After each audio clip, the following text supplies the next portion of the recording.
Jel vidite lepo ekran? Vidimo. Super. Ovako, ja sam po vokaciji zanimanju doktor veterinarske medicine. Pored toga što sam direktor i osnivač biotehnološkog startupa Trisel, radim kao dijagnostičar i internista u klinici Vet Centar. I još tokom studija sam se bavio naučno-istraživačkim radom i tada prvi put došao u neki praktični dodir sa One Health konceptom i shvatio koji je zapravo veliki značaj toga. Šta podrazumeva One Health koncept? Pa na prvom mestu da shvatimo da je naša planeta jedan makroorganizam. Znači, da treba da gledamo planetu kao jedno živo biće, a mi smo svi ovde ćelije unutar tog organizma. Svako živo biće i organska i neorganska, kažemo, materija. I oni butterfly efekat de facto postoji, ne baš da izazove uragan na Floridi ako trepne krilima u Brazilu, ali sve što se dešava na planeti međusobno je povezano. E, Tri osnovna stuba One Health koncepta jesu zdravlje ljudi, zdravlje životinja i zdravlje životne sredine. I to je sada osnova iz koje se grana dalje ovaj jedan vrlo pregledan dijagram koji sam napravio. Ovaj, I činioci ove One Health sprege su živa bića, znači domaće životinje, lanac ishrane ljudi, naša industrija, znači antropogen uticaj, zarazne bolesti, zoonoze i takozvani emerging diseases, znači to su bolesti koje se pojavljuju na mestima gde ih nije bilo ranije, novi sojevi mikroorganizama koji se tek otkrivaju, koji predstavljaju veliki epizotijološki, epidemiološki rizik. Sve ovo je pod uticajem i klimatskih promena, zato što ako neka bolest, na primjer vektorski prenosive bolesti koje prenose krpelji, komarci i peščane mušice, zavisi od spoljašnje temperature i vlažnosti vazduha da bi se preneli usled povećanja prosječne temperature u južnoj i srednjoj Evropi, pojavljuju se nove bolesti koje tu nisu postojale ranije. Na sve to kad dodamo i antimikrobnu rezistenciju, nastaje jedan vrlo kompleksan problem. I to su ovde sada highlightovane četiri stvari koje su trenutni veliki izazovi. Znači, rešavanje antimikrobne rezistencije, nove bolesti, bakterijske viruse koje se pojavljuju, lanac ishrane u sredini. Zašto je sad to bitno? Ajde, zbog karence lekova nećemo se time baviti, ali bezbednost hrane, mikrobiološka, je veoma bitna i rezistencija može, između mikroorganizama može se prenosi putem hrane. Znači sa farmi gde se neodgovorno koriste antibiotici, u hrani se nađu neke bakterije koje su razvile taj rezistentni gen, završe onda kod nas i mi odjednom imamo bakterije koje su otporne na antibiotike, a nisu vam prije bili tretirani. Kućni ljubimci takođe bitno utiču na sve to, neodgovorna upotreba antibiotika, lekova od strane veterinara takođe mnogo donosi rezistenciji i to sada je dokazano da stafilokoke usled korišćenja antibiotika kod kućnih ljubimaca mogu prenesu i kod ljudi ove te gene za rezistenciju. To je veliki problem kod ljudi koji su imunokompromitovani. Tako da sve je ovde međusobno uvezano.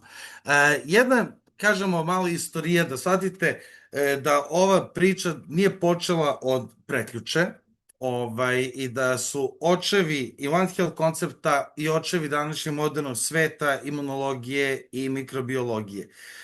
To je počelo 1761. godine u Francuskoj, kada je osnovan prvi veterinarski fakultet u Lyonu, zato što je tada epidemija, odnosno epizotija kuge goveda u Evropi desetkovala populaciju životinja. Uništila je ekonomiju i onemogućila adekvatno snabdevanje hranom velikog broja ljudi, čime je nastala glad u Francuskoj. Prepoznavši značaj zdravstvene nege domaćih životinja, Claude Bourget je uz odobrenje blagoslova francuskog kralja osnovao ovaj fakultet i napravljen je prvi karantin i prve zakonske mere za kontrolu zaraznih bolesti kod životinja. Zatim, kasnije, negde 1796. godine, britanski lekar Edward Jenner, sada do toga ćemo doći do principa analize One Health koncepta, je posmatrajući stočare i različite ekosisteme i zajednice shvatio da stočari ne oboljevaju od velikih boginja u skoro 100% slučajeva. Onda je posmatrao više te životinje i te zajednice i shvatio da te životinje imaju nešto nalik boginjama. Da te krave zapravo imaju kravlje boginje, a da stočari koji rade sa njima su inficirani virusom kravljih boginja, ali on ne može da napravi bolest, u pravom smislu reči, nego suštinski rečeno male pustulice i bubuljice na šakama koje su neposredno u kontaktu sa vimenom. I oni su, zahvaljujući tome, uspeli da naprave prvu vakcinu protiv velikih boginja i taj princip se dan danas koristi od virusa kravljih boginja i vakcinišu ljude i stiče se 100% imunitet na virus velikih boginja, odnosno variolu veru. I odatle potiče i reč vakcina, od latinske reči za kravu vaka. Zatim, Robert Koch je dokazao da mikroorganizmi uzrokuju zarazne bolesti, konkretno dokazuje uzročnike tuberkuloze, kolere i antraksa. Zašto je sad ovo bitno? Zato što antraks je infekcija zemljišta. On se nalazi u zemlji, prenosi se putem hrane na životinje i ljude i putem kontakta i aerosola. I shvatio da nega zemljišta i ove okruženje utiču na širenje te zarazne bolesti. Louis Pasteur je prvi izumeo vakcinu protiv antraksa, kolere živine i besnila.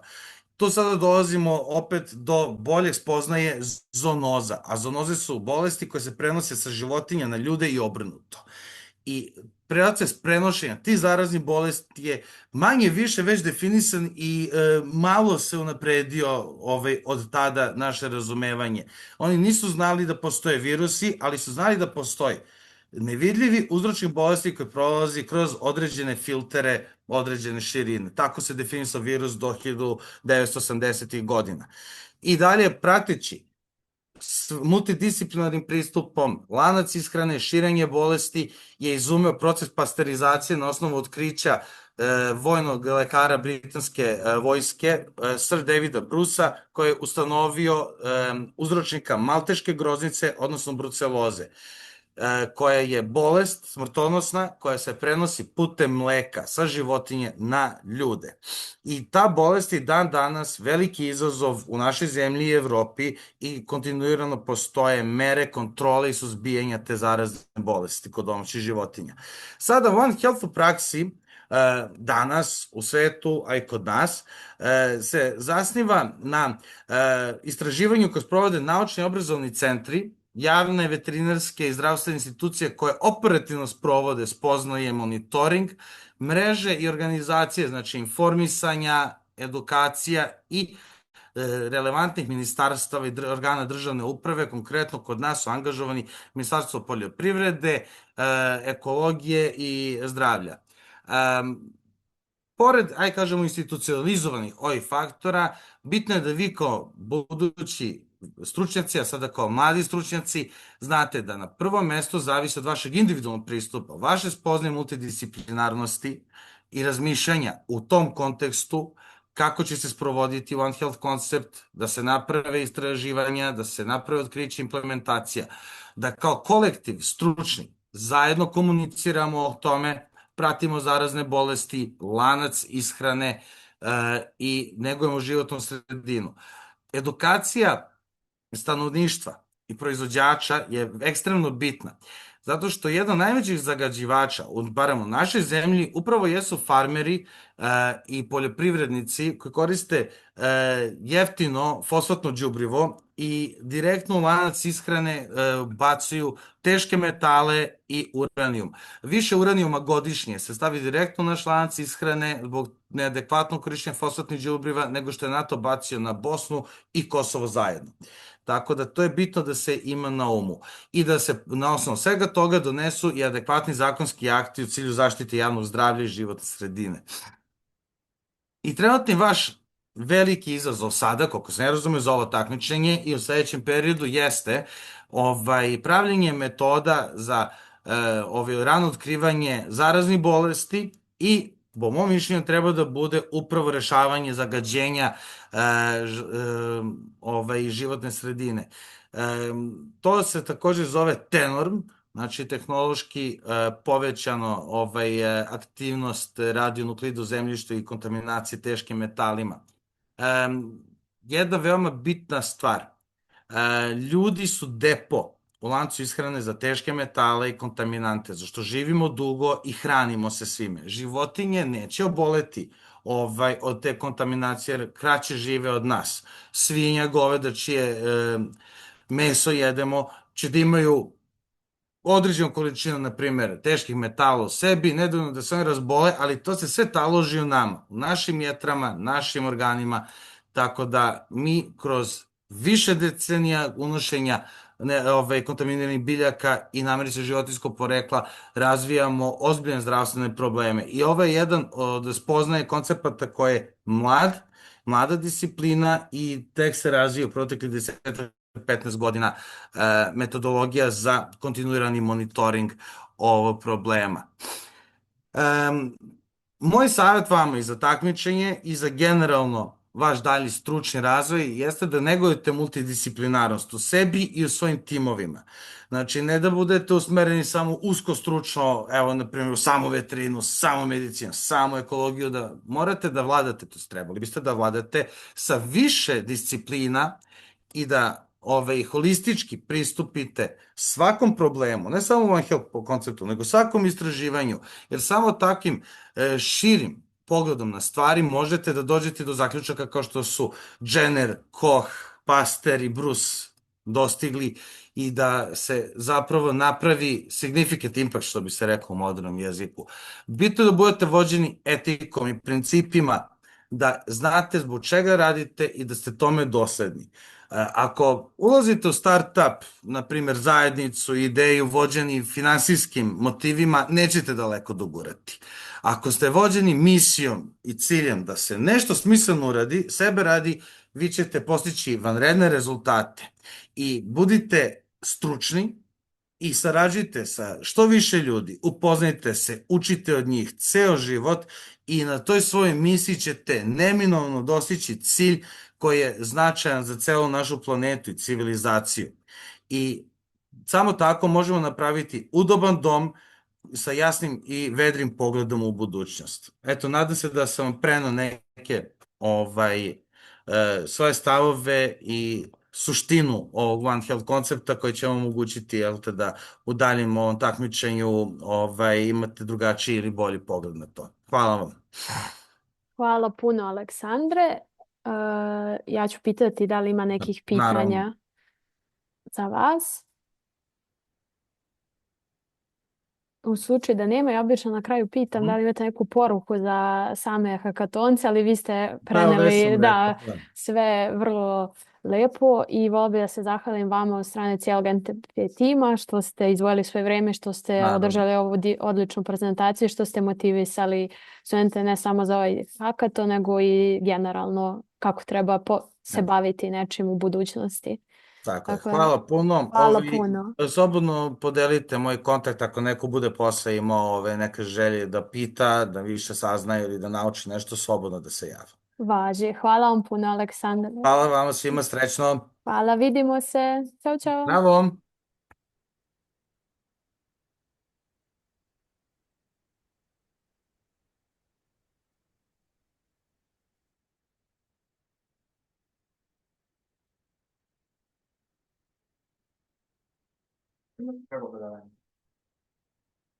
Dobar dan, Jelena.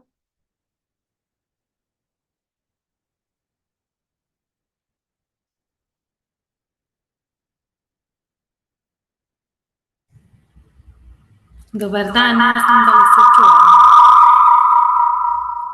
Čujemo se, samo malo ima eho. Mislim da je zato što imate dva naloga. Samo trenutak.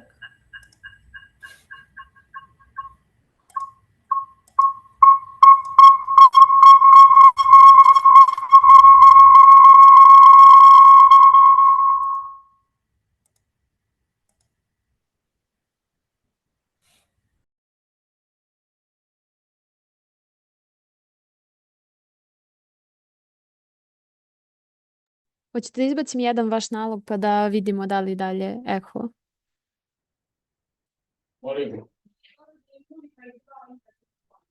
Da. Samo sa kog, samo ako možete kažete reč da znam koji da izbacim. Možete ovaj drugi sad koji je isključen.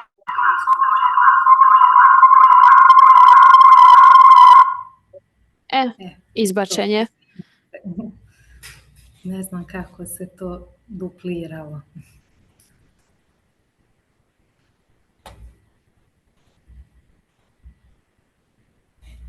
Ništa, ja ću vas predstaviti takmičarima, tako da danas imamo zadovoljstvo da slušamo doktorku Jelenu Bogosavljević-Lipovac, koja je asistent profesora na Poljoprivrednom fakultetu, na Departmanu za pedologiju i geologiju, i danas ćemo čuti predavanje koliko je zdravo zemljište zapravo bitno za naš zdravlje. Tako da hvala vam puno i samo sam da pitam da li vam je ok da snimamo predavanje.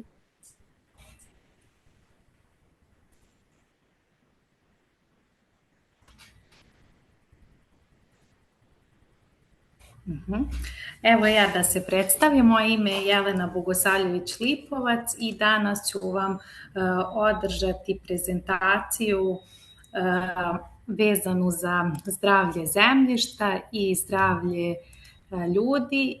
Sad ću da podelim ekran da možete da vidite prezentaciju.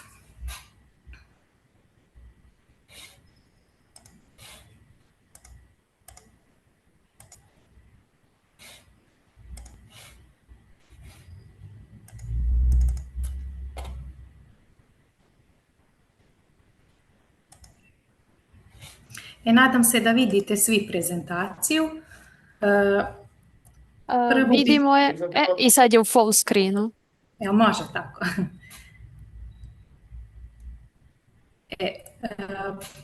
Prvo što bih želela jeste da vam nešto ukratko ispričam o samom zemljištu i da kažem da je u stvari nauka koja se bavi proučavanjem zemljišta pedologija, i naziv pedologija potiče od dve grčke reči, pedon što znači zemljište i logo što znači nauka, i sama pedologija proučava postanak, odnosno genezu zemljišta, razvoj, to jest evoluciju zemljišta, građu zemljišta, sastav zemljišta, osobine zemljišta, geografsku rasprostranjenost zemljišta i plodnost zemljišta.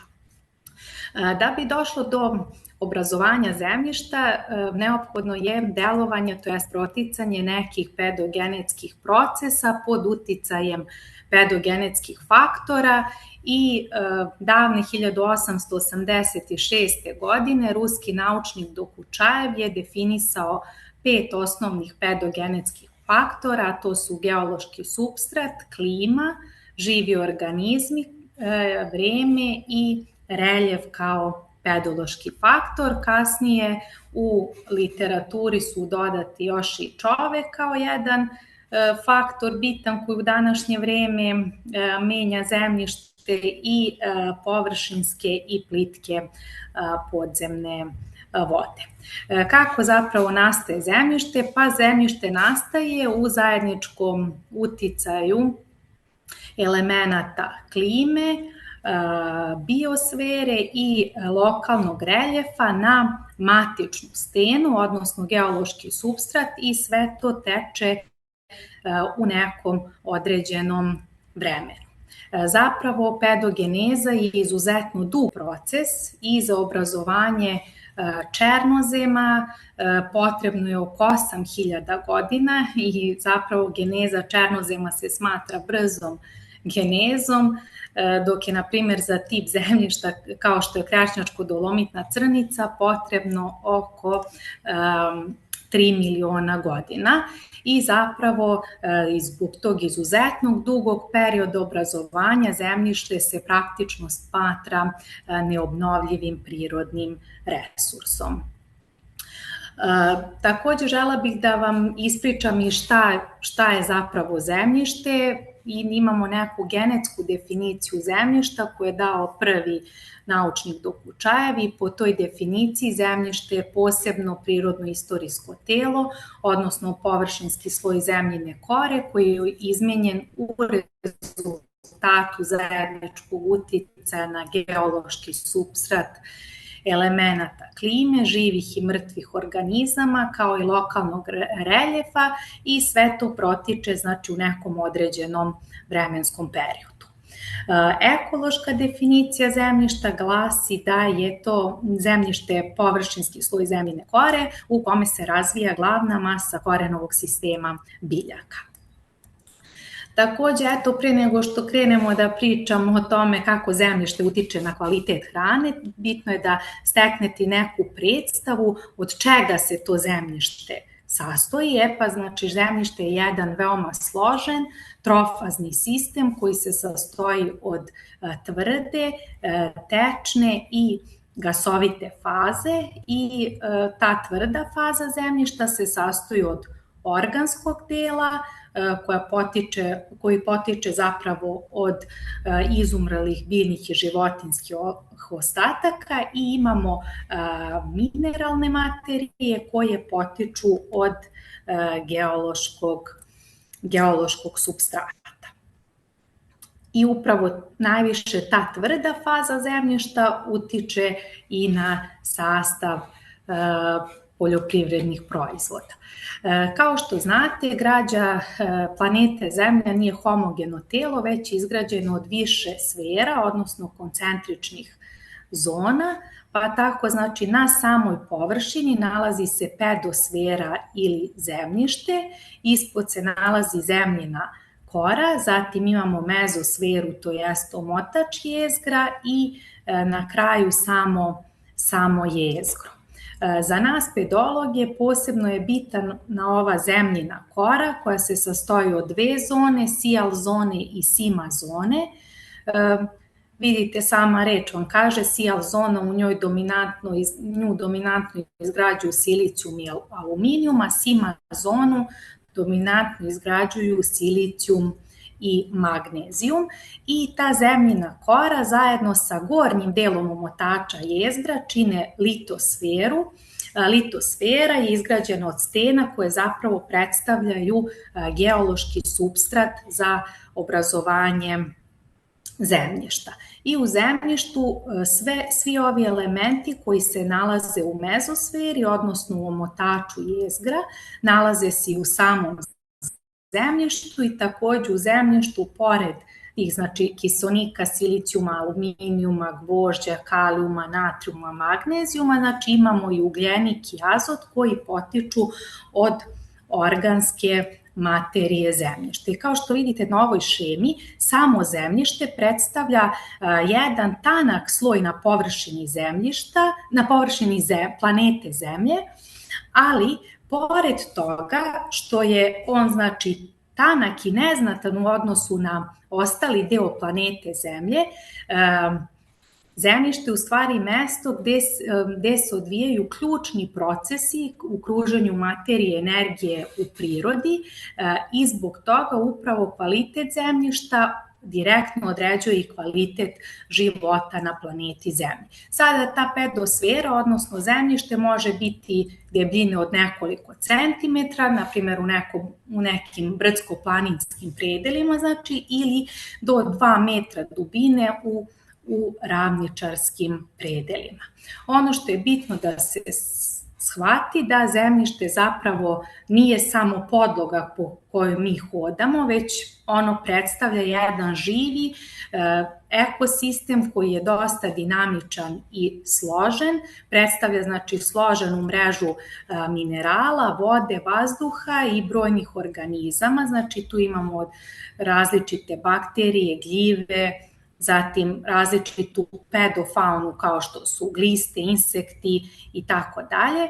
I znači u samom zemljištu se razlažu mineralni i organski ostaci, skladišti se voda i ugljenik i biljke tu dobijaju oslonac i hranu.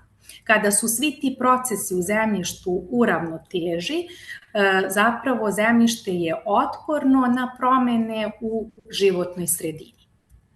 Kao što znate, znači, biljke iz zemljišta uzimaju vodu i hranljive materije uz pomoć energije sunčevih zraka i ugljen dioksida u procesu fotosinteze stvaraju, znači, organsku materiju. Znači, organska materija kada izumre dođe ponovo do zemljišta i pod uticajem različitih organizama vrši se proces humifikacije, odnosno stvaranja organskih materija. Zapravo humus predstavlja kompleks organskih materija u zemljištu koje se potom razlažu takođe pod uticajem sada drugih vrsta mikroorganizama i oslobađaju se različiti elementi ishrane biljaka kao što su ugljenik, azot, fosfor, sumpor i tako dalje, i te materije ponovo biljke koriste za sintezu organskih materija. I taj ciklus, zapravo sinteza, humifikacija, mineralizacija, ponovna sinteza organske materije predstavlja malo ili biološko kruženje materije u prirodi. Zašto je zemljište danas u fokusu? Pa u fokusu je jer se i dalje osnov globalne poljoprivrede vrši na zemljištu, znači 95% svetske biljne proizvodnje odvija se na otvorenom prostoru, odnosno na zemljištu, i u svetu postoji veliki broj različitih tipova zemljišta i zapravo struktura poljoprivredne proizvodnje zavisi od tipa zemljišta. Znači, ne možemo na svakom tipu zemljišta gajiti sve vrste biljaka i ne može, na primjer, biti ista biljna proizvodnja, ne znam, na zemljištima u blizini Ekvadora i ovde kod nas. I zapravo kvalitet tih poljoprivrednih proizvoda je u direktnoj vezi sa kvalitetom zemljišta. Zapravo zemljište je, kao što sam malo pre rekla, izvor hranljivih materija za biljke i neophodno je za primarnu produkciju, zatim utiče na prinos i kvalitet useva i određuje takođe nutritivne vrednosti same hrane. Hemijski sastav zemljišta, znači, određuje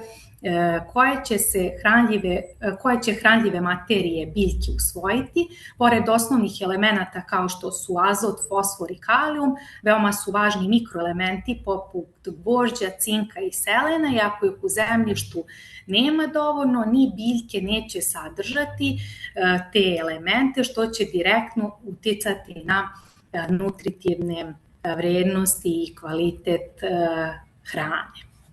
Takođe, bitnu ulogu u kvalitetu hrane, znači, igra i organska materija. Ona ima ključnu ulogu u plodnosti zemljišta, takođe omogućava bolje zadržavanje vode i hranljivih materija, ali i predstavlja izvor energije za zemljišne mikroorganizme, i zemljišta bogata organskom materijom daju kvalitetnije i nutritivno vrednije proizvode. Takođe, kvalitet hrane u mnogome zavisi i od mikroorganizama. Mikroorganizmi u zemljištu imaju presudnu ulogu u transformaciji hranljivih materija u oblike koje su dostupne biljkama. Oni takođe razlažu organsku materiju i učestvuju u brojnim biohemijskim procesima. Zapravo, bez njih biljke ne bi mogle da usvoje hranljive materije u dovoljnoj meri. Znači, glavna uloga je tu da mikroorganizmi prevedu nepristupačne oblike elemenata u pristupačne oblike biljkama.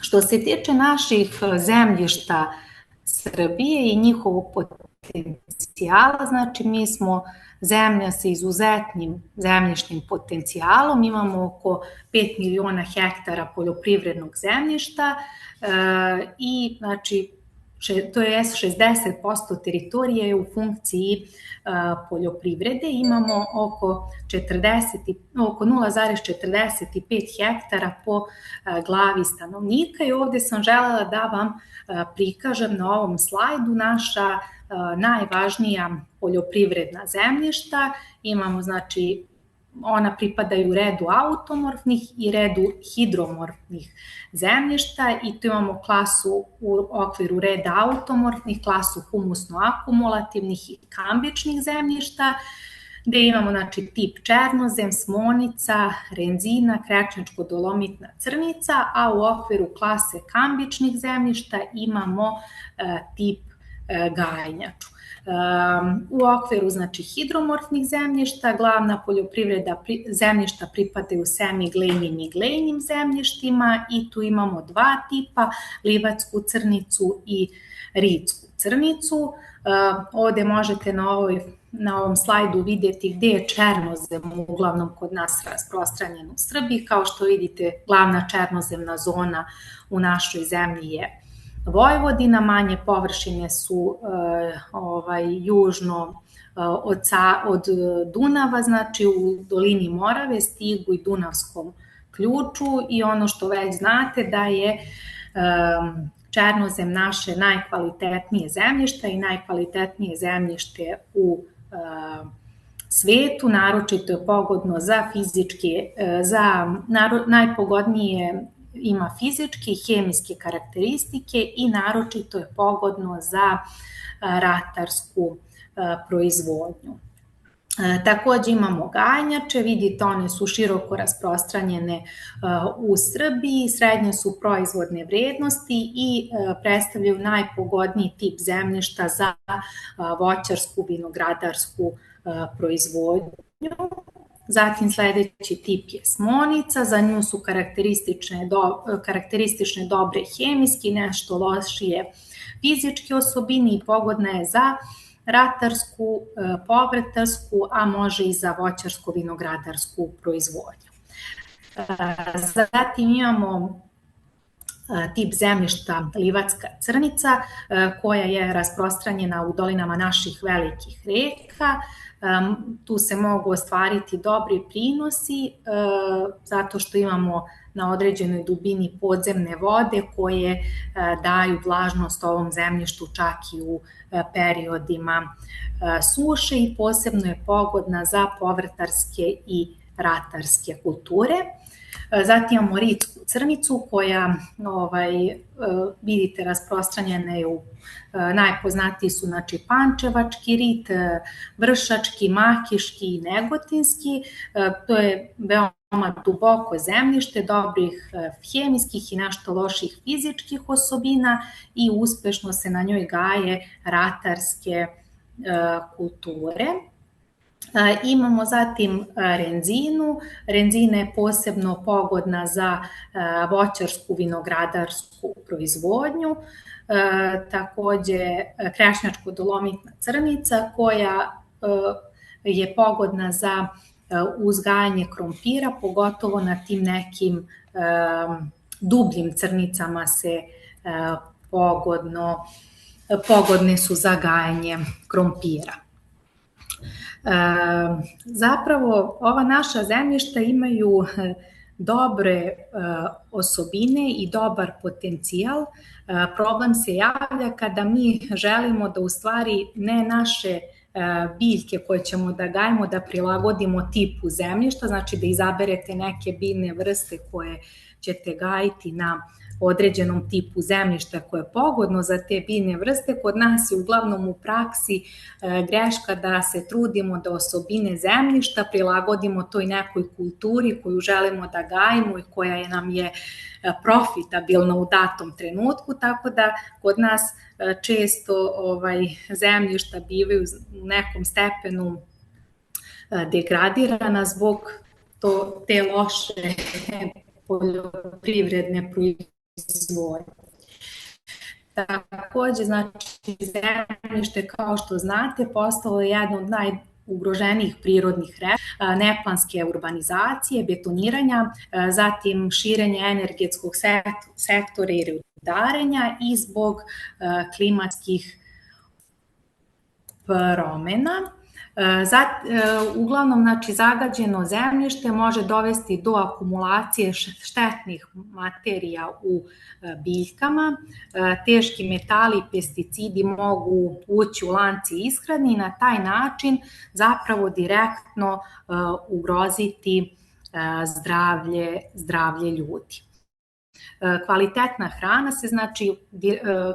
hrane se zapravo direktno odražava na zdravlje ljudi i hrana bogata mineralima, vitaminima doprinosi zapravo jačanju imuniteta i pravilnom funkcionisanju organizma, a kao što znate, nutritivno siromašna ili kontaminirana hrana može dovesti do različitih zdravstvenih problema i zato u velikoj meri, znači, moramo štititi naše zemljište kako bismo imali i dobru produkciju hrane, a samim tim i kvalitetan život.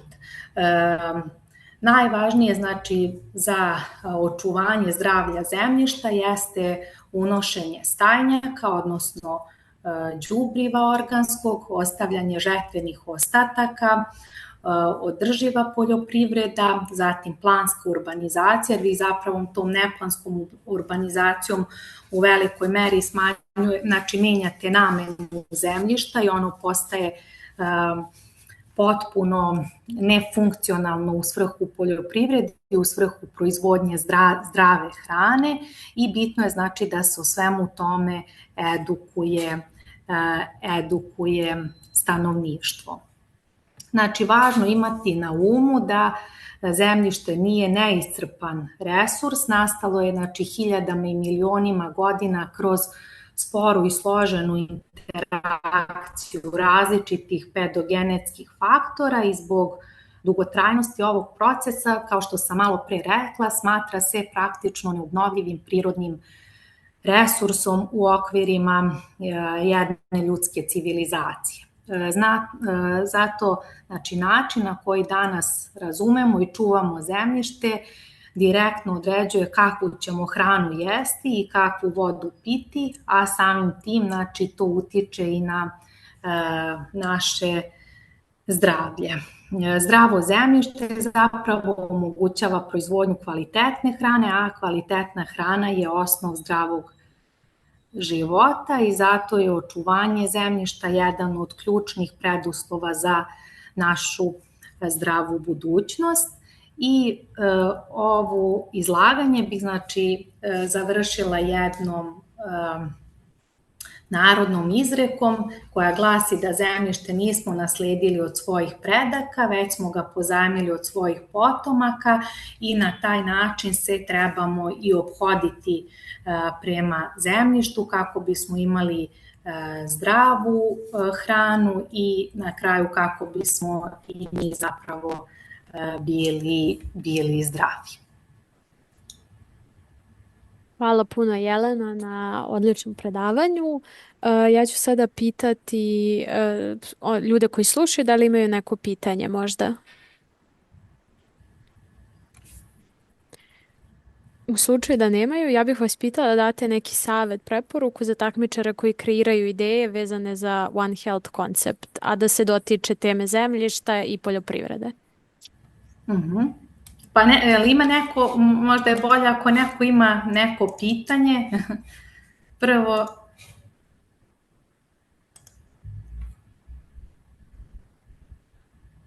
Mislim da su nešto stidljivi, tako da... Mislim da su nešto stidljivi, pa nisam sigurna da će vas pitati, ali svakako eto, možete na moje pitanje dogovoriti, mi ćemo s njima podeliti vašu prezentaciju i kontakt, pa ako imaju nešto dodatno da vas pitaju.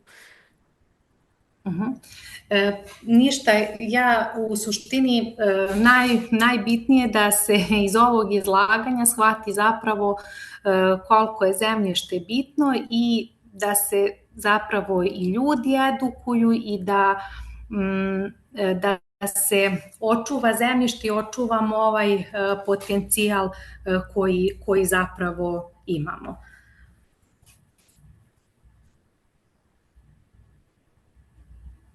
Hvala puno. Ništa bi se onda vama zahvalila još jednom od strane Naučno-tehnološkog parka što ste izdvojili vrijeme i što ste dali ovu prezentaciju. Sutra su finalni pičevi. Vi ako ste u mogućnosti da dođete, pozvani ste naravno. A ukoliko je od 11 sati. Od 11, u redu. Ukoliko budem bila u mogućnosti, ja ću vam se rado pridružiti. Hvala puno i nadam se da se vidimo na još puno inicijativa. Važi. Doviđenja. Hvala. Prijatno, doviđenja.